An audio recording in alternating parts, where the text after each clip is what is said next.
Hey, and welcome into the Big Ten Huddle. I'm your host, JR. I've got the entire Big Ten here we cover at the Big Ten Huddle with our Big Jeff's Insights episode. Going to be taking a look at the AP poll, how it goes with the top 25. If the FanDuel put it together based on their odds, what can we learn? What can we look at there? Very interesting information that Jeff has put together.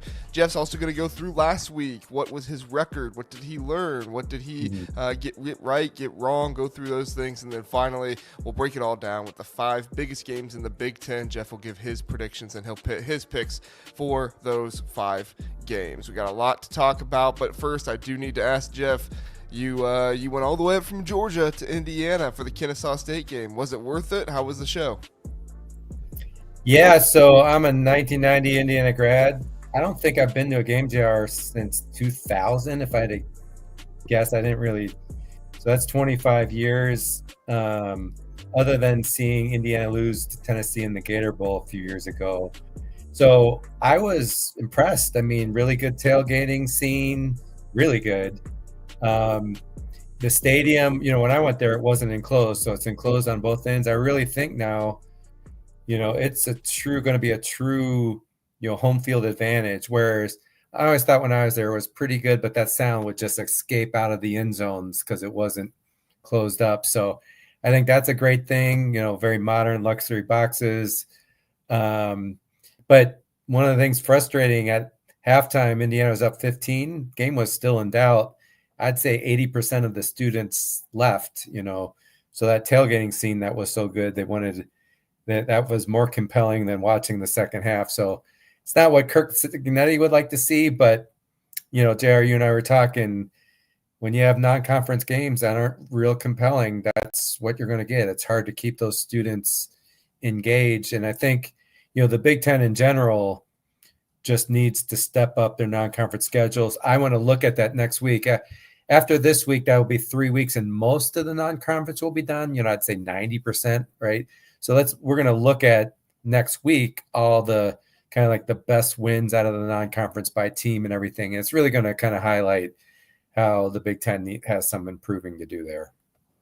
Yeah, I didn't have a problem with it this year. This year was totally fine when you look at the SEC and how many teams play, 9 Power 4 conference opponents over there, and you play 9 Power 4 conference opponents here in the Big Ten as well. Sure, the out-of-conference label isn't as good, but next year definitely have to step it up because the SEC is moving to 9 conference games, and they're requiring a Power 4 game outside of that. So you're going to have 10 Power 4 games on the schedule for SEC teams next year, and the Big Ten has to match it. So Tony Petitti, get on it, make it happen, because you talked all this stuff before. You had Kirk Cincinnati out there talking it.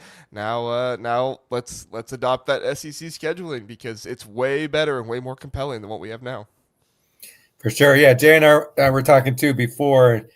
Petitti, he's really a below the radar guy, so we're probably not going to hear much about it until. This is what I'm thinking. Bam! All of a sudden, there's the change, right? He doesn't have a knee-jerk reaction to anything. That can be good. That can be bad too, because we're not out in front of people, touting our conference as much as Sankey likes to do for the SEC. It seems, but. That's true. All right, Jeff, let's get to the AP poll here that you have put together. So obviously, it's not an AP poll that you created, but you did take odds from FanDuel here on screen. We won't list every single odd on FanDuel, but they are on screen. We'll reference a few here, and then Jeff has even gone through and color coordinated the conferences and stuff like that. So, Jeff, give us your takeaways here from the AP Top 25 in comparison to the FanDuel National Championship odds top 25. Yeah, and just to be clear, I thought it'd be pretty interesting to do this because, and I do agree, it feels like the AP poll has that strong SEC bias or some SEC bias at least, right? And, there is no really good poll. The SP Plus by Bill Connolly, I like it a lot, but it's loaded with SEC teams. And I know Big Ten people feel that's pretty biased as well. So I thought, why don't we look at what Vegas does? Vegas, they don't care about the conference really. They're out there to make money. They're setting odds based on what they think is going to happen. They're setting odds so that half when they said for games, it's try to get half people to choose one team versus the other. But really, I look at Vegas as a good barometer of kind of an unbiased view and look at these teams. So that's what I did here. The championship odds you could see on the right here. And the other thing to stay in, JR, this. I think you posted something in the X today. These championship odds are pretty fluid. I did this as of 2 days ago, and I noticed already these odds have changed. So if you went into FanDuel, at some point I had to cut it off to make comments on it, but these aren't live odds. They're a little bit different now. In some cases, they're the same. But that's the idea, is let's use the most, the best barometer, which is, Las Vegas and FanDuel in particular, because, they're one of the sponsors for us. The color coding, green is always Big Ten. The tan is SEC teams. And then I even have the other conferences, like light blue is the Big 12, et cetera. So, I thought it was interesting just as far as takeaways.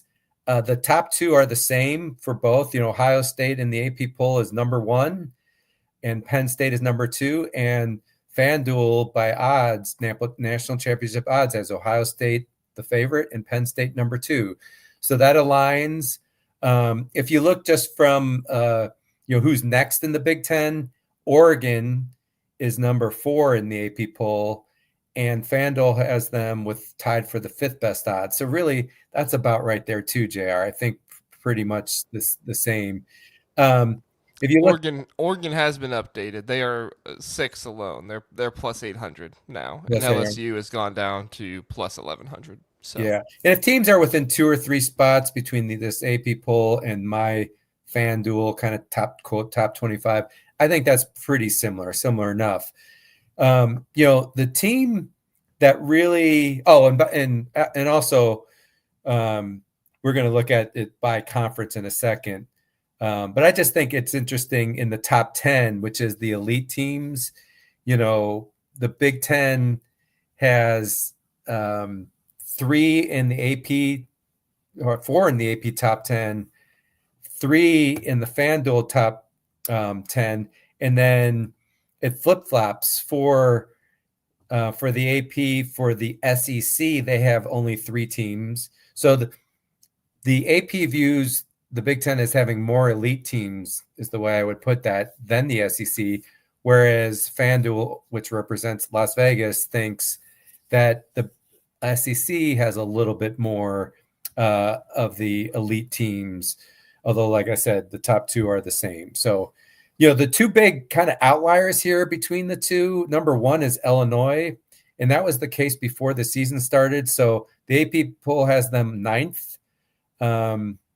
In the FanDuel, you have to go all the way down to tied for 23rd to find Illinois, according to FanDuel. Their odds to win the national championship are plus 12,500.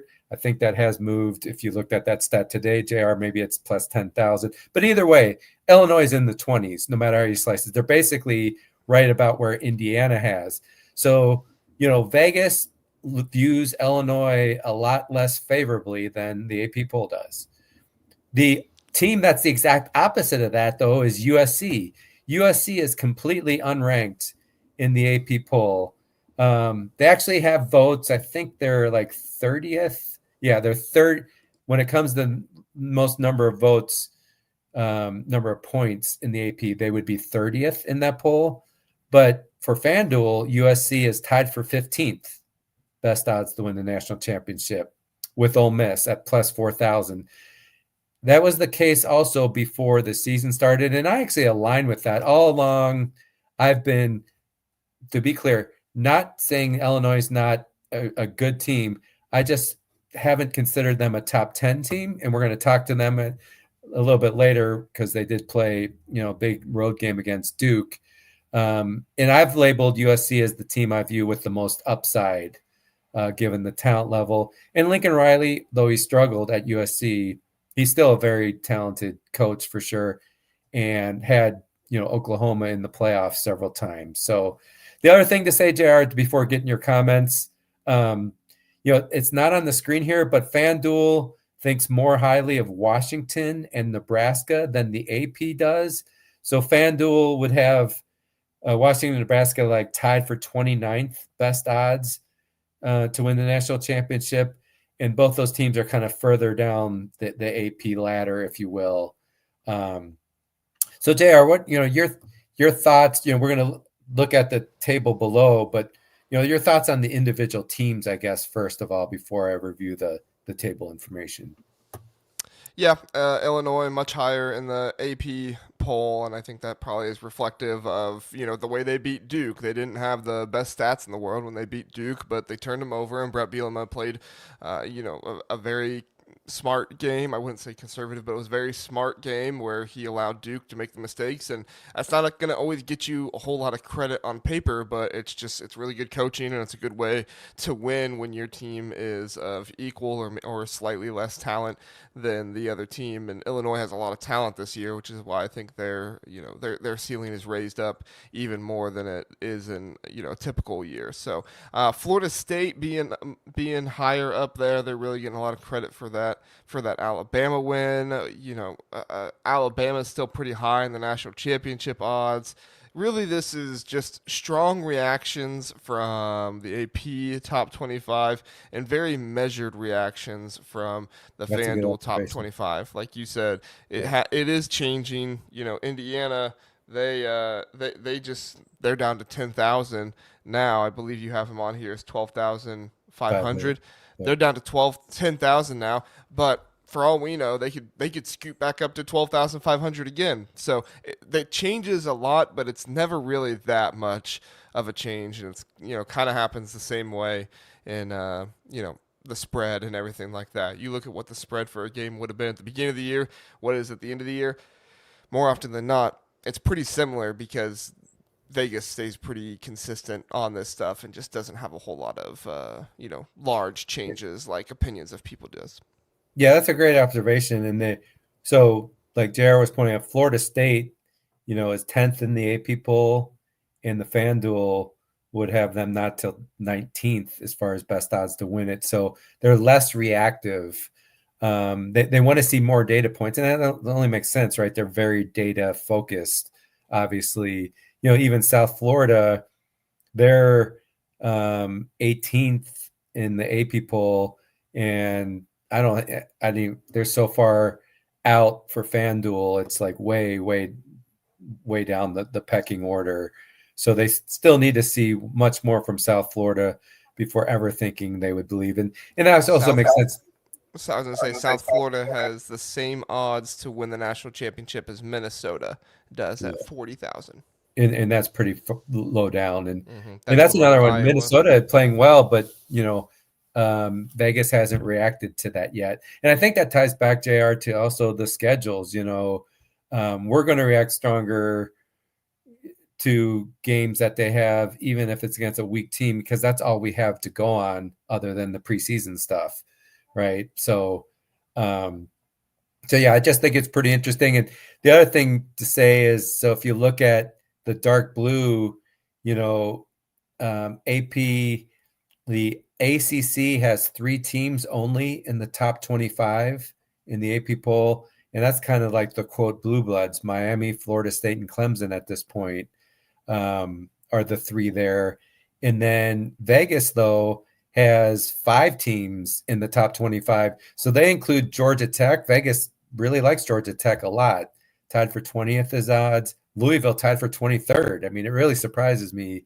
And then the Big 12 in the AP poll, you have to go all the way down to 14th for Iowa State. So that gets back to that whole, JR, you think about that 4-4-2-2 model, based on the AP poll, you only get your second Big 12 team at number 20 in the AP poll, and that's Utah.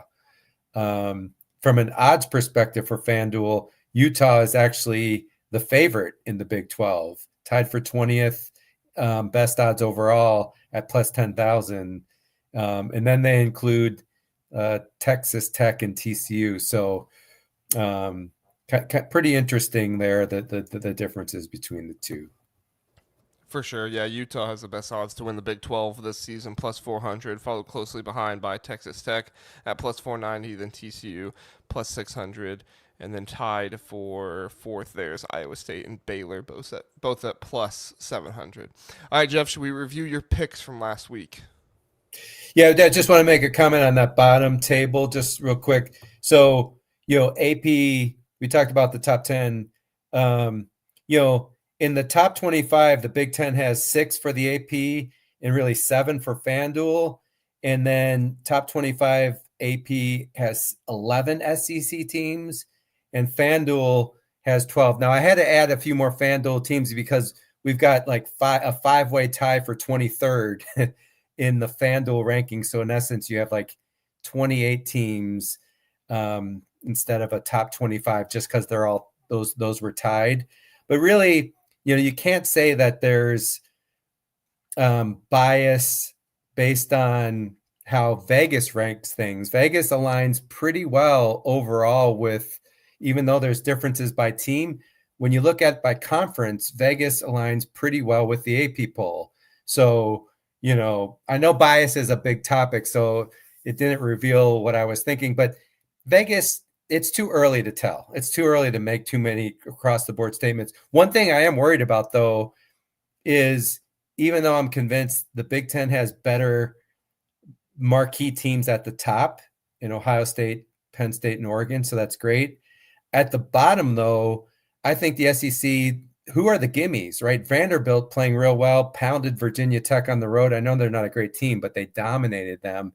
And then the team that was supposed to finish last in the SEC, which is Mississippi State, they just upset number 11 Arizona State on the road. Now, we could say Arizona State is overrated, but they returned a lot of players back still from last year and retained the coaching staff. There's like 5. So there's like 5 Big Ten teams that have the worst odds. They cap it off at plus 50, plus 100,000. That's the max or the worst odds you can get to win the national title. So there's 5 Big Ten teams with the max worst odds, and there's only 2 SEC teams. That's Kentucky and, ironically, Mississippi State. They haven't moved them from that.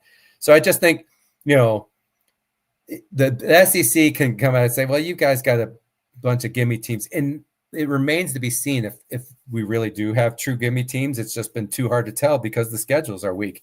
A lot of those gimme teams that have the worst odds, JR, are 2-0, right? So you can say, are they really? And so we don't have enough information, I guess, is the bottom line for that.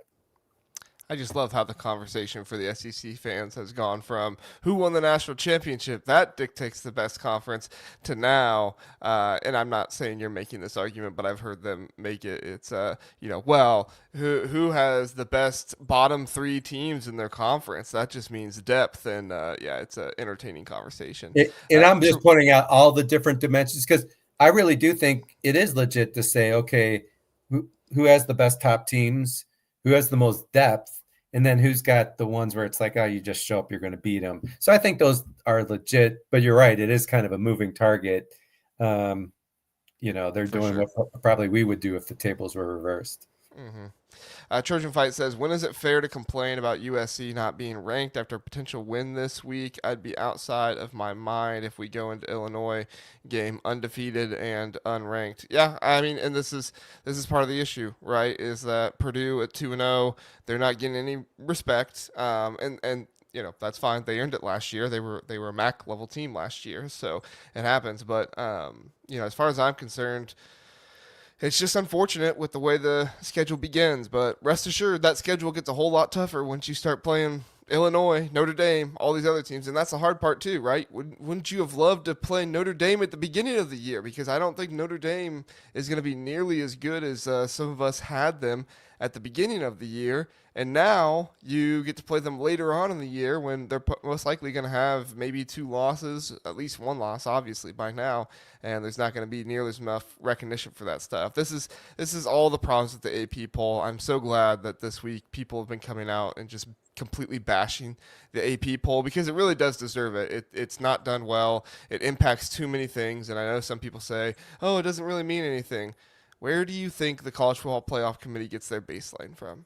This is where they get it from. So when even voters come out and say, well, it doesn't really matter, it does matter a whole lot. And if you don't think it does matter, you shouldn't have a vote. It does matter. I would tell Trojan, Indiana was completely off the radar start the year, and by the end there, they were where they pretty much belong. So things will take care of themselves. I just keep saying, keep winning. I know Indiana fans, I keep on hearing them complaining about everyone complaining about them. I'm just like, if they keep winning in year two, it will shut up people. It will. You just have to have more data points, is what it comes down to. So yeah.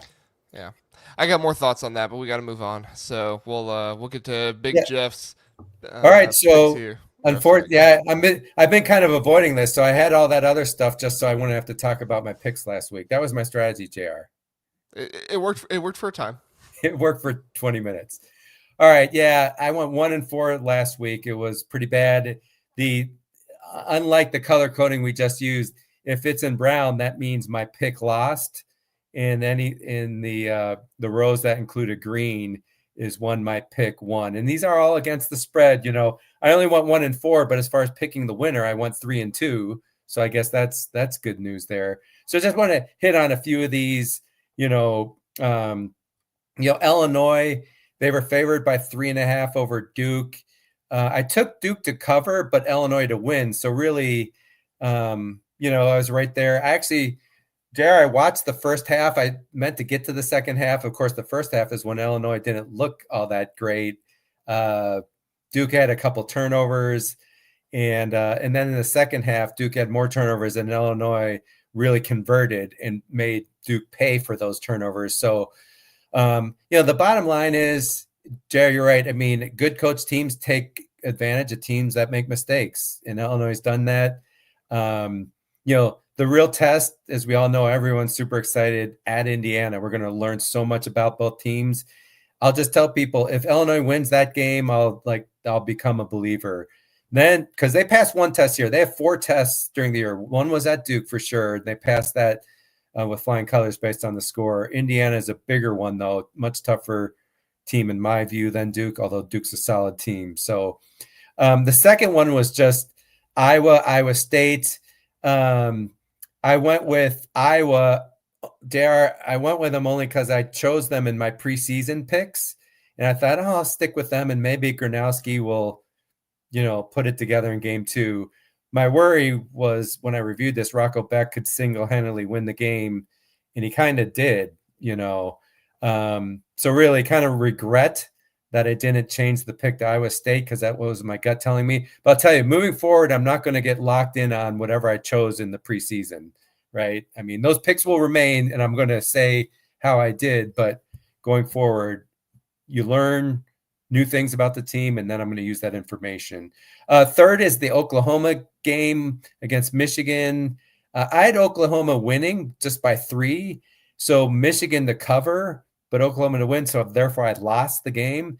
Bad one for the Big Ten, though. Michigan did not look good at all. So we lost some points there when 2 blue bloods like this are playing with each other. 4 concerns for Michigan, JR. I just think they're worth mentioning. The lack of receivers who could get open. The offensive line really lost the battle up front, but Oklahoma's darn good. So I think that's still TBD right on the line because they faced a good team. I think the defensive line is a worry, though. I mean, Oklahoma's offensive line was not that highly regarded, and they won even that battle.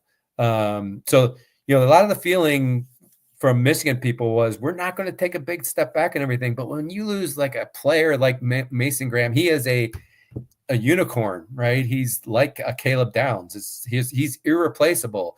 And you're basically seeing that. So I'm not saying Michigan has a bad line, but when you lose that level of talent, it makes sense you're going to have a fall off.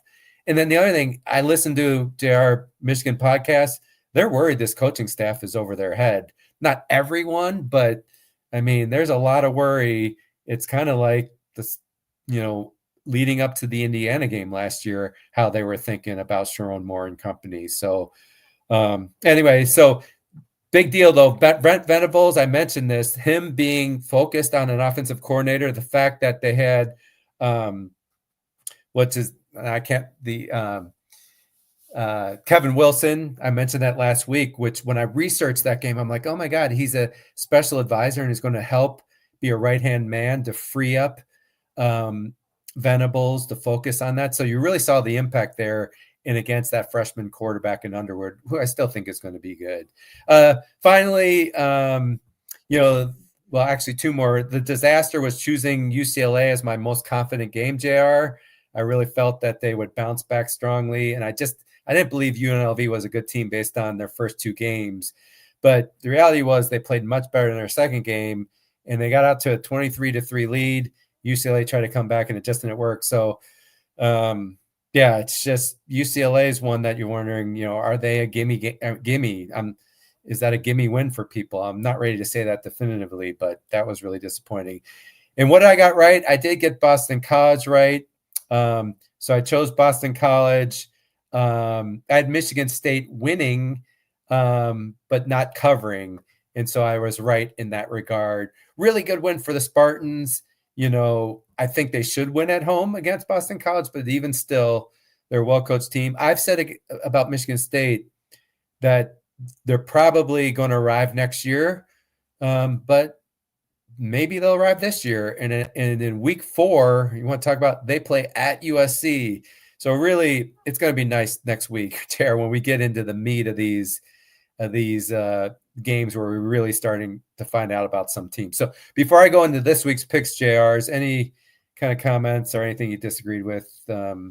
Anything I said? No, I would just echo the Michigan coaching staff thing. I've not been high on Sharon Moore at all since getting to Michigan, and I know everybody kind of thought, well, look, he won 8 games last year with 0 QB, and my thing was always, who was the guy that signed you up for 0 QB?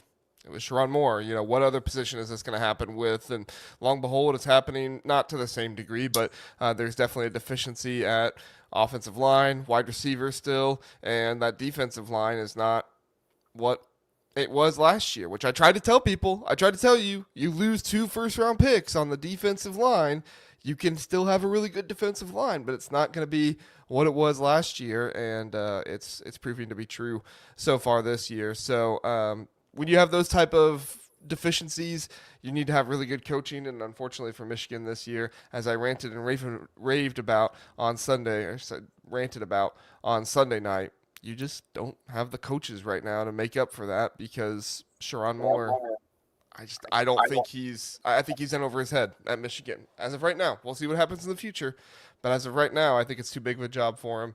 I think they needed to hire somebody bigger with more experience, but that's just me. And those podcasts for Michigan are worried about it. Like I said, I listened to a couple. All right, Jay, we want to bring up the games for next week, and then while you're doing that, could you change the Zach Guggenheim to mine? I think you can do that while we're talking. Yeah, I'll do that. We love Zach, but I am different. Well, all right. So this week, just the 5 games, just so you know, I'm covering UCLA, New Mexico, Oregon, Northwestern, Alabama against Wisconsin, USC against Purdue, and Minnesota, California. Unfortunately, only one of those 5 games is a single-digit game. So, this week is really kind of rough as far as finding really good matchups. We have 2 Big Ten games, but they're have quite high point spreads. But let's talk about, and I'm choosing UCLA to cover again because, believe it or not, this is one of the 5 closest point spreads we've got this week, which is really sad to say. A 15.5, UCLA is given 15.5 points to New Mexico. So let's just talk about that a little bit. So, UCLA really stumbled out of the gate here. Bruins fans really wondering, kind of like similar to Sharon Moore, JR. He had no experience, and Deshaun Foster had no experience as a head coach. Often that doesn't work well. We saw how that worked with Purdue's recent coach that got fired as well. So that's a legitimate concern. I had said that was a must-win last week against UNLV for their bowl hopes. So that's really a tough one. Just some stats. They're ugly. UCLA second to last in the Big Ten in offense, only 324 yards per game. And then in defense, they're ranked last in the Big Ten, giving up 421 yards. Now, they did play Utah, which is, ranked 20th. But even still, those are just ugly statistics. New Mexico, they're 1-1. They lost to Michigan in week 1 only by 17. So think about that. They lost at Michigan by 17, and this is a 15.5 point spread. So that's going to be a tough one to cover. They have a first-year coach. They went 5-7 last season, and then their star quarterback last year, Devin Dampier, ended up at Utah. So very interesting.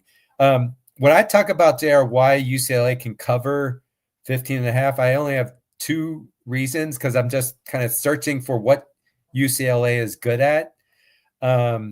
If you do look at reason number 1, if you do look at the poor stats from the Utah opener, if you kind of throw those to the side, last week wasn't as bad. 428 yards against UNLV, and they were pretty balanced. Nika Iamaleava was 29 of 41 for 255 yards last week. So that is much better. And then the Bruins had 173 yards rushing at 5.8 yards per carry. So despite those overall stats being horrible against UNLV, it wasn't that bad. So that's kind of a favorable thing, if you will.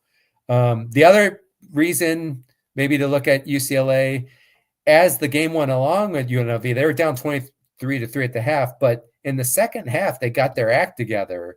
The 5 drives went 75-yard TD, 52-yard field goal, 78 yards in the TD, 42 yards in a field goal. And then the last drive to try to tie it, they went 57 yards and before they threw an interception. So what I'm saying is maybe they found themselves in the second half against UNLV. That's my second reason why maybe they can cover JR. It's not super compelling, but it is something, right? I mean, it's still really early. New Mexico,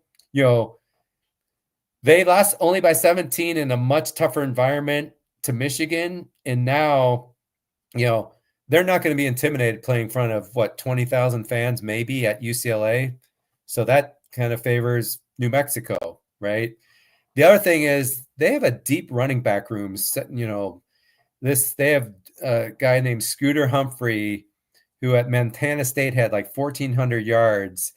And UCLA has the worst Big Ten run defense, giving up 217 yards per game. So, last week against Idaho, and Idaho, is a Division I FCS or FBS team, 141 yards, 7.8 yards per carry.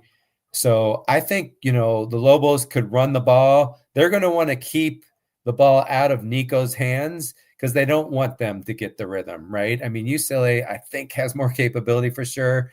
I really look for New Mexico to try to control the clock, run the ball. So what's my call on this game? Despite the second half, UCLA looking a lot better. I do think they're going to play better. In that second half, they outgained the Lobos 304 yards to 98. So I see them, winning the game by 14, UCLA 31, New Mexico 17. But that 14-point margin is not good enough to cover 15.5. So I'm taking New Mexico and UCLA to win. Yeah, UCLA better cover this one. Not even just win. You better cover this one. This is not a good New Mexico team. I gave Michigan some grace because they didn't beat them by as much as maybe we thought they should have, but it's too close of a game against Idaho State. They couldn't block Idaho State. They've given up 3 sacks on the season. They've given up 19 pressures on the season. This is not a good New Mexico team, and I don't care how down in the dumps UCLA's pass rush is right now. They have athletes on this team, and they can utilize these guys. Deshaun Foster just has to get it going, which he did later on in the season. So hopefully they work toward that. But I need UCLA to cover this one.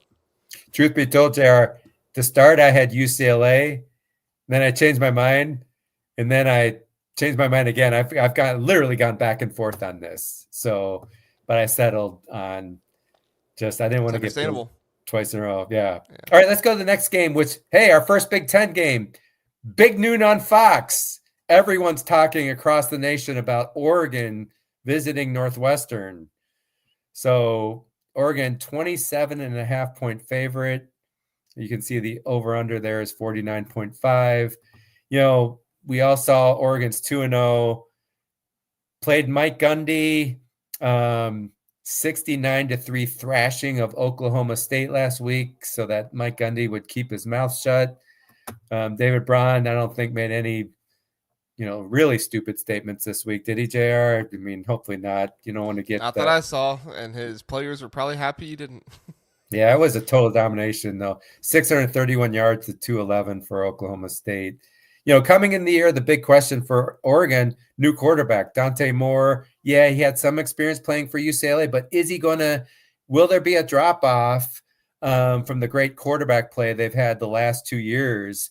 And Oregon just has done a great job with transfers. He's averaging, Dante Moore is 240 yards passing per game, 77% completion percentage. Now, granted, Oregon has a game passing game where get it to the athletes in space with short passes, let them do their magic. But still, you need to hit them in stride for them to really do damage like that. 6 TDs, 0 interceptions. So, I think we've got a quarterback here for Oregon, which really is great news for them. I think, many people said they're the least talked about top 10 team. They really are. And I think, you can make an argument they're one of the 3 best teams, and maybe they're the best team. We'll have to see. The other thing to say, the fact that they're under the radar, a motivational guy like Dan Lanning loves this. He secretly loves it because this is the anti-rat poison. No one's talking about us, right? They disrespect us and everything. So he loves this to motivate his team. In Northwestern, 1-1, got blown out by Tulane game 1. Last week, they beat a really bad Western Illinois team 42-7. Good win.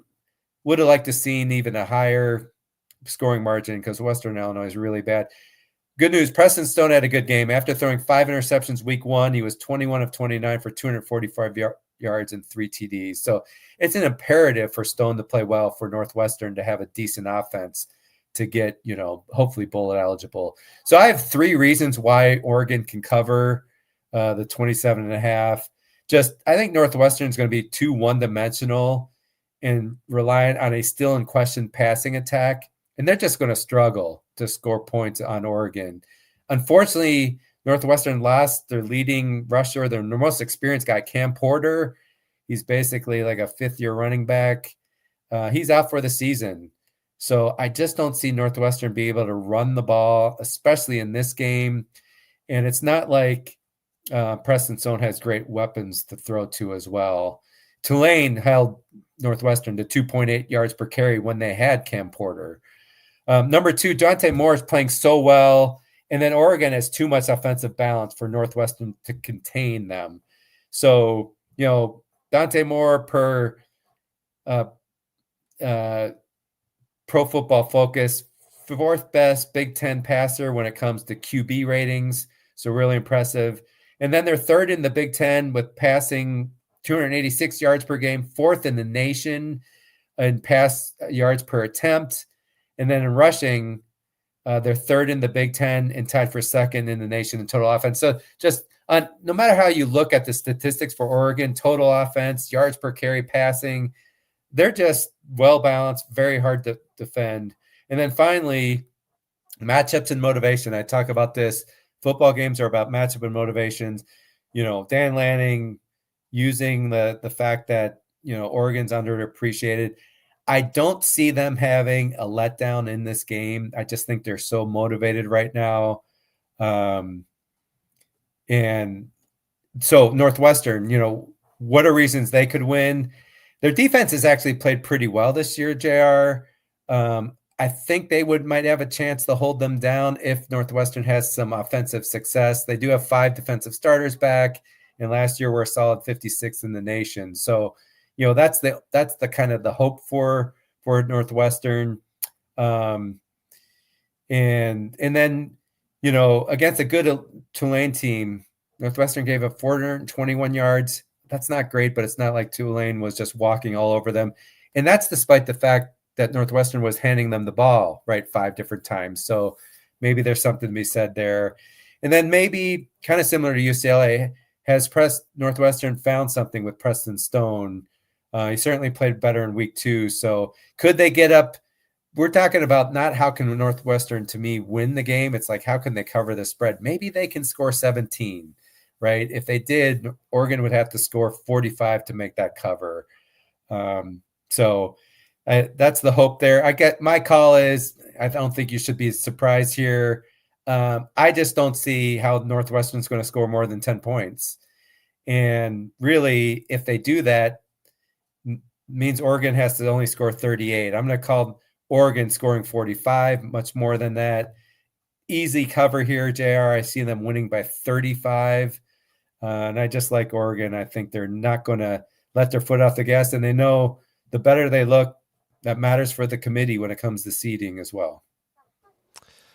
Big thanks to Steely Matt for reposting the stream on Twitter. Appreciate you doing that, Steely Matt. Thank you, man. There's really no hope for Northwestern in this one unless Preston Sohn just shows us something that he hasn't shown us yet.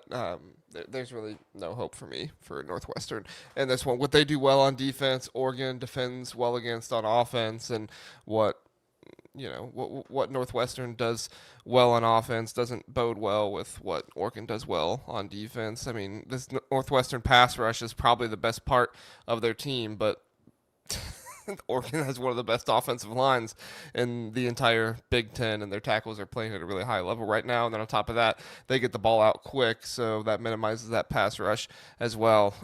If you're Northwestern, not only are you concerned about the offense, but you're concerned about the linebacker play as well. It's been not good linebacker play this season for Northwestern, and that was something that you were hoping was a strength going into the season.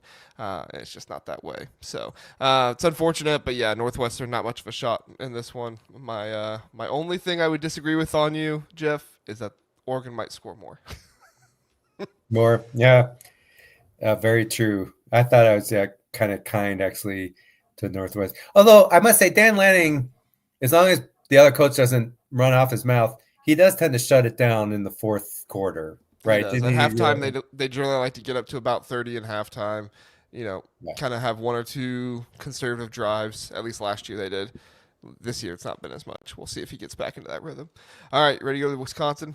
Yeah, so this is supposed to be the marquee game of the week here. SEC, Alabama, Wisconsin playing at Alabama, so a rematch of last year.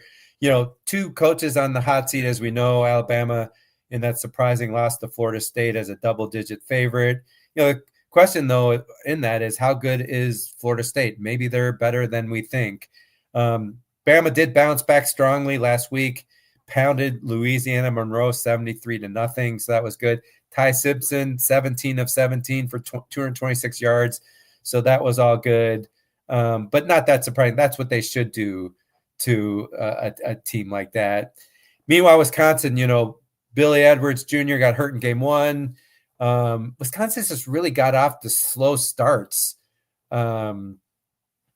So that's been a real problem for them that they can't have that happen this week to have any chance to cover that 21.5. I can tell you that JR. It is expected Edwards will be out, so Danny O'Neal will be starting for the Badgers. He had a decent game last week against Middle Tennessee, although again they were only leading 14-10 at the half, but ended up winning 42-10. He was 23 of 27 for 283 yards, so I think that's good. And some people, I listened to some Wisconsin podcasts. There was a conversation of, is Edwards clearly that much better than O'Neal? I think people do think he's better, but I don't know if everyone thinks he's a ton better necessarily. So I guess that's something there. But really, Wisconsin not running the ball well is a big concern for them. So really, I've got three reasons why Alabama can cover the 21.5. I just think with Edwards Jr. out as the quarterback, it greatly limits the Badgers' upside on offense versus a really talented Alabama defense. I know they didn't play real hard against Florida State, but I think, they know that what their perception is, and I expect them to play much harder for the rest of the season for the most part. O'Neal also statistically 16th best quarterback in the Big Ten, so the stats so far aren't all that great. Number two, I think Bama could shut down what Wisconsin wants to do most, to like stay in this game, which is run the ball and limit the number of possessions the Tide has. But really, the offensive line is a huge worry for Wisconsin fans. They're only averaging 4.3 yards per carry in the both games, and this is against bad teams. Bama, on the other hand, is only giving up 3.99 yards per rush. So Bama's actually been pretty good. So really, Wisconsin's not going to be able to do that they want, which is ball control, kind of like old school Wisconsin football. That favors the Tide. And then just finally, the talent gap. It's huge. You know, the Tide lost some transfers, but they're still, 5-year average recruiting rank over the last 5 years. They rank, number 1 nationally, best in the SEC. The Badgers are 34th nationally. So Tide has a lot of NFL talent. Why take the points with Wisconsin? That's true reason. The fear factor from Bama, despite them talented, I do think if the coaches for Wisconsin are doing their job, they will go into this game really believing they can win the game, because you don't have the Saban factor, and now it is an intimidating environment. So that's something. It gets back to, if Wisconsin can get off to a good start, that will really mean that fear factor will kind of come down, if you will, even more. So that's something to hang your hat on. And then here's the second reason. Wisconsin's defense is playing good. It looks like this could be that traditional, what we expect from Wisconsin's salty defense. So they do have the potential, I think, to limit the Tide offense, keep the scoring down. They're holding teams to 179 yards per game against not great competition, but still, that's 3rd in the nation. So I do think, JR, there's a chance they can hold them down. So what's my call here? I don't think Alabama's going to go crazy scoring, but Wisconsin just isn't going to be able to do enough offensively. I have it Alabama 35, Wisconsin 10. So that's a 25-point victory, JR. I have them covering the spread here. And really, based on that talent differential, and Tuscaloosa, it's still a tough place to play. It's against a big team, so they're going to be pretty fired up to, SEC pride is going to be kicking in here. So I have Bama winning and covering. Yeah, I would like Wisconsin a lot more in this matchup if it was at home for them. I do think there's aspects of this game that people are overlooking. Not saying you are, Jeff, but from what I've heard from other podcasts and stuff out there, Alabama does not have a pass rush this year right now, and Wisconsin's offensive line has struggled. I actually think you could see more of a pass rush from who they play week 1, Miami of Ohio, than you might see against Alabama. Obviously, Alabama is supremely talented and much more talented than them, but with Wisconsin's offensive line possibly getting healthier for them to kind of restructure and put guys in the right spots, you might see some better stuff there, especially with how Alabama really didn't get a pass rush on Louisiana Monroe or Florida State.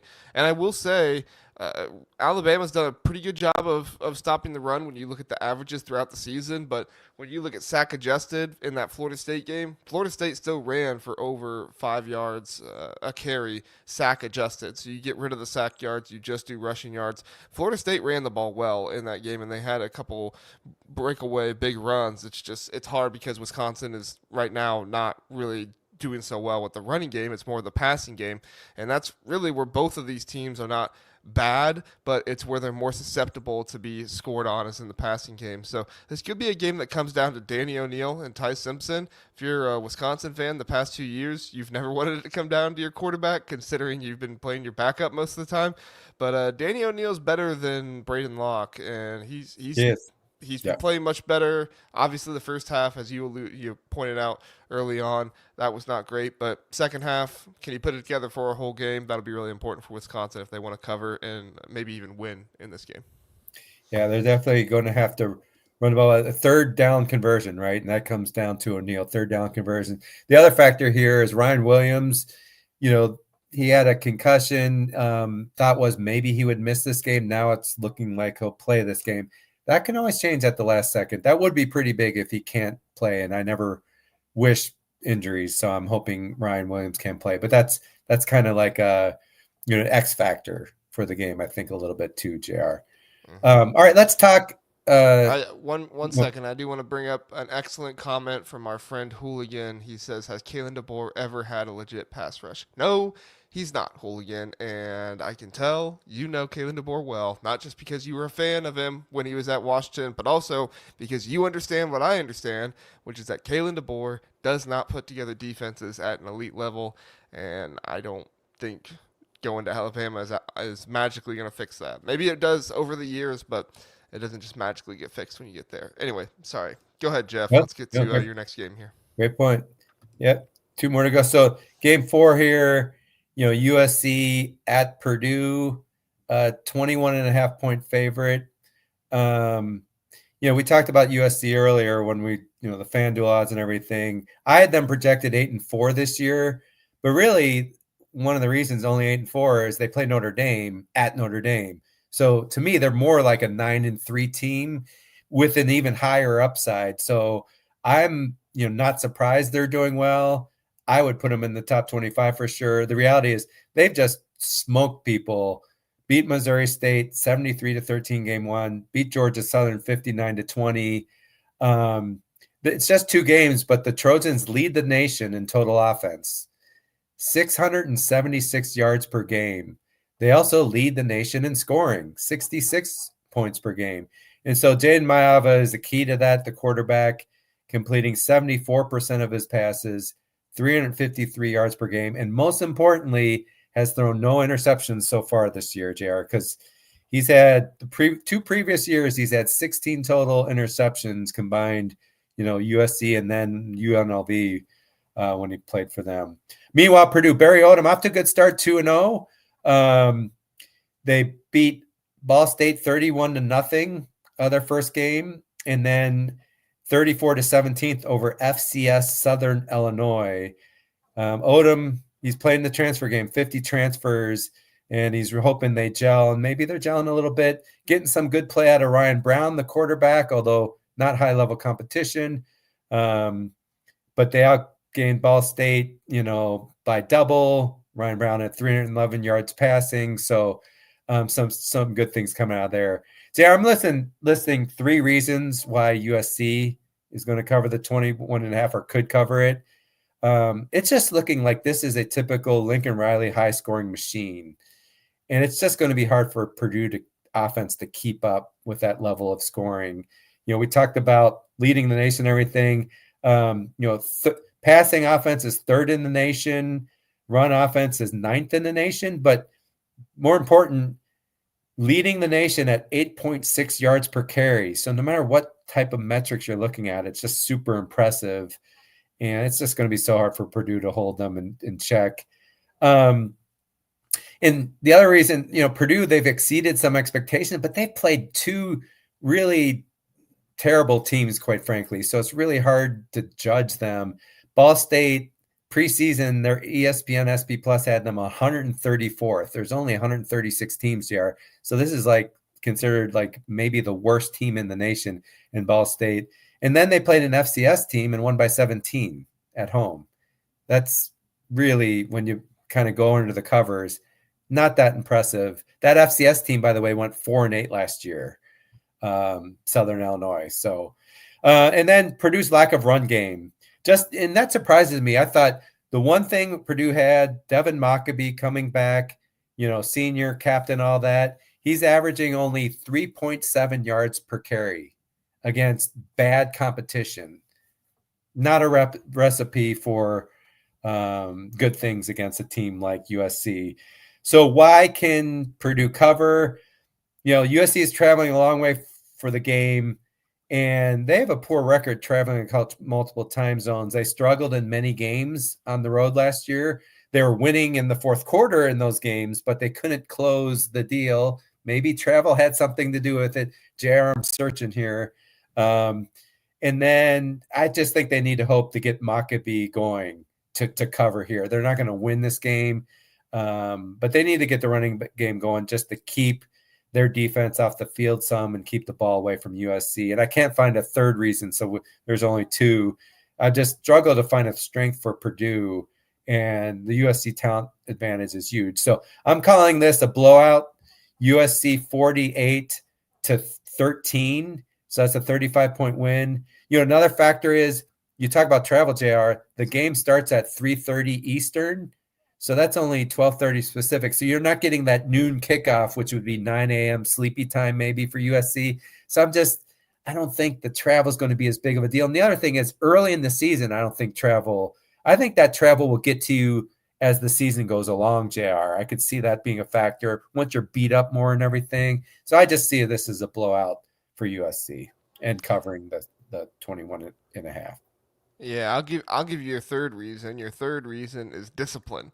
This Purdue team looks very, very disciplined. They look very matter of fact, get the stuff done. Barry Odom has really come in and got that going. And USC, as much as I've talked very well about them and I am high on them, I do think they need to prove it against maybe some better opponents, but I'm confident they're going to do that.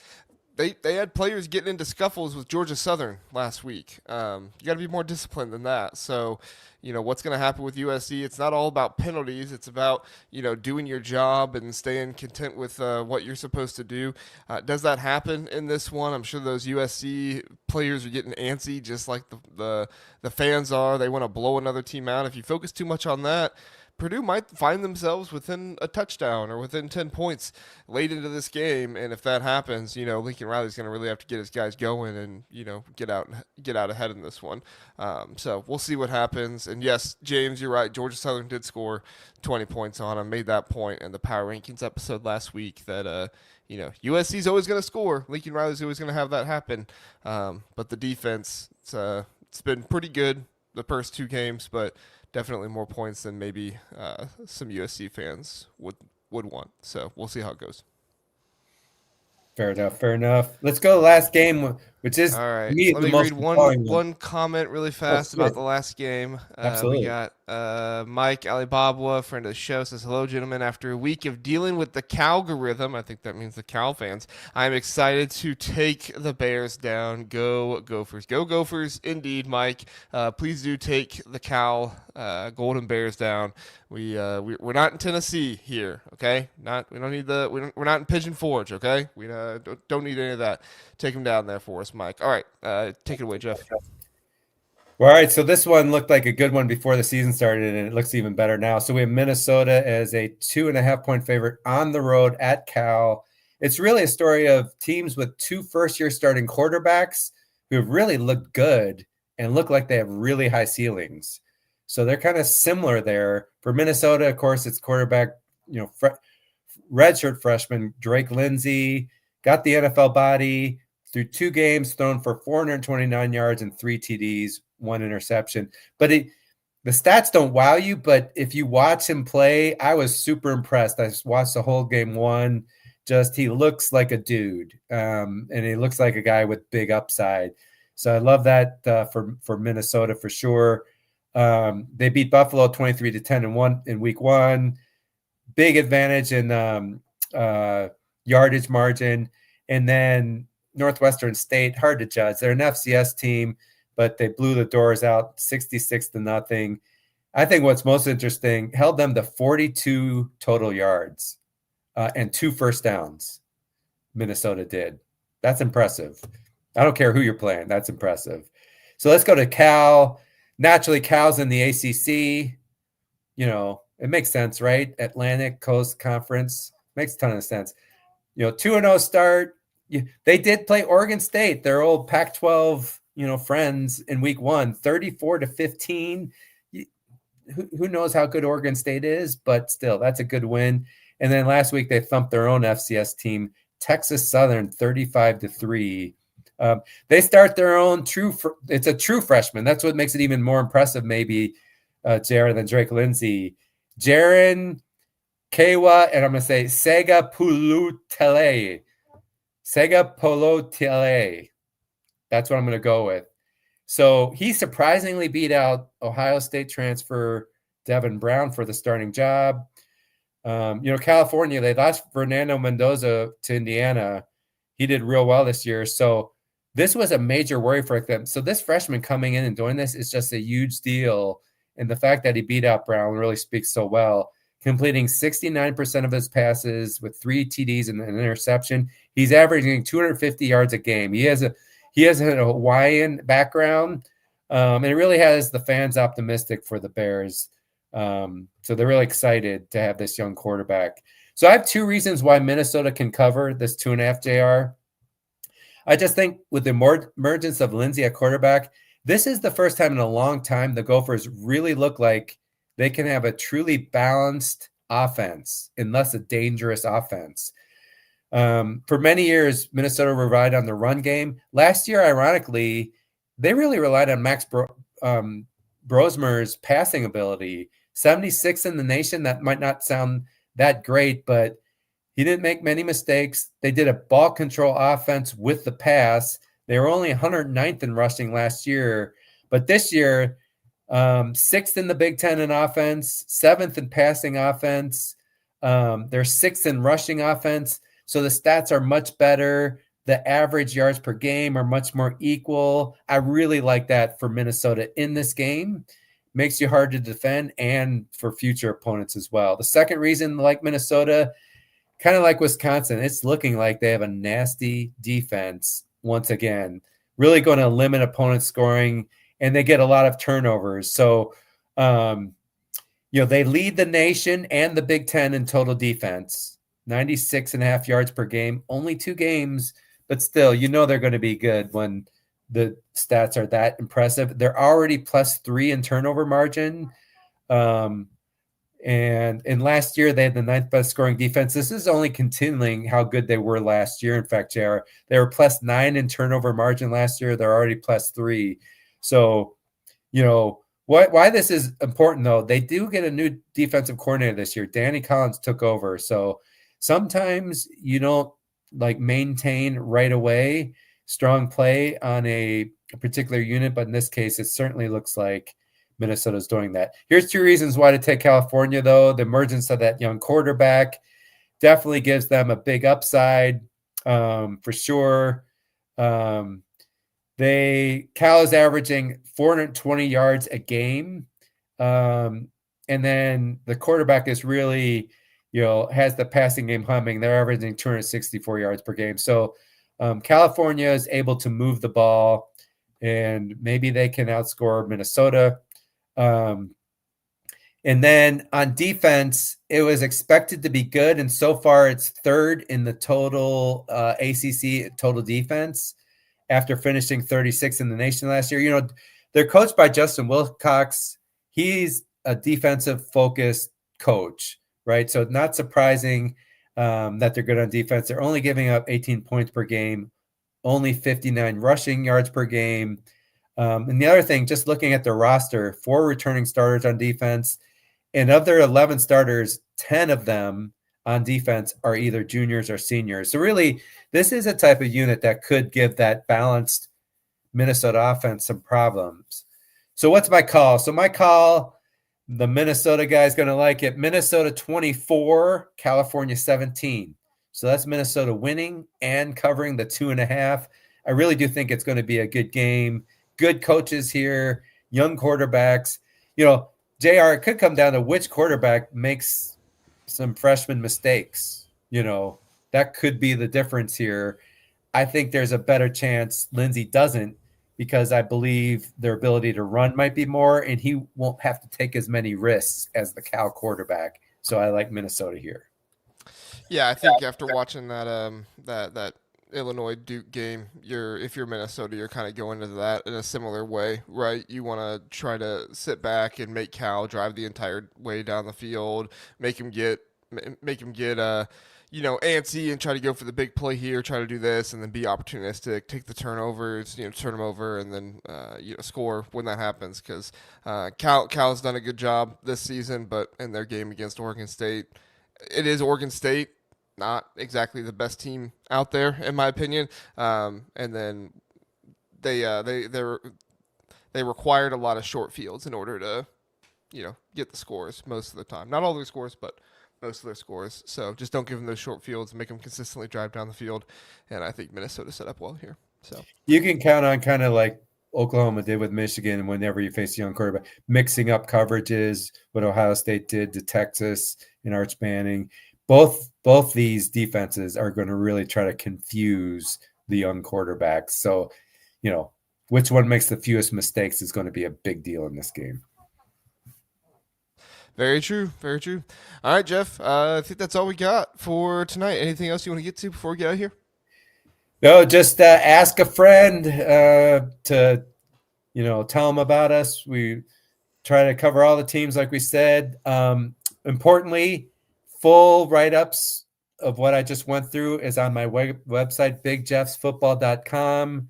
So visit there to check all that out. I posted that earlier today, and excited for this week. But next week is going to be when it gets really interesting. JR, we start to get the interconference games and some playoff implication games for sure. So very exciting for next week. For sure, for sure. So, yep, like, subscribe, do all that stuff, tell a friend. We appreciate you being here, everybody. You can catch me tomorrow night after the UCLA New Mexico game, going live talking about that, and Indiana, so that'll be Friday night. And then, of course, Saturday night after the final game there, you guys can catch me doing Power Rankings episode, and then back Sunday night with Zach. So, appreciate you all being here. Have a good one, and we'll see you next time.